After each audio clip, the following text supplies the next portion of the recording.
Dreams TV हेरिराख्नु भएको छ। Dreams टिभीमा तपाईलाई स्वागत छ।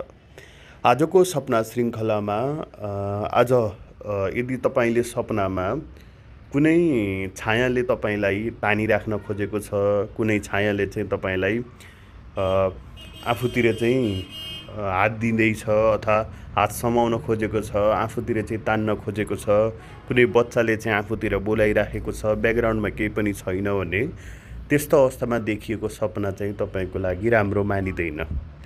यस्तो सपना त्यो समयमा देखिन्छ जब भित्र चाहिँ कुनै तान्त्रिकी प्रभाव परेको होस् अथवा नजर दोष परेको हुन्छ। त्यो बेलामा तपाईले यस्ता सपनाहरू चाहिँ देख्नुहुन्छ। त्यो भएको कारणले चाहिँ यदि तपाईले पनि सपनामा यस्तै टाइपको सपना देख्नु भएको छ भने नजिकमा कुनै फुकाउने कोही हुनुहुन्छ भने त्यहाँ गएर फुकाउन पनि सक्नुहुनेछ।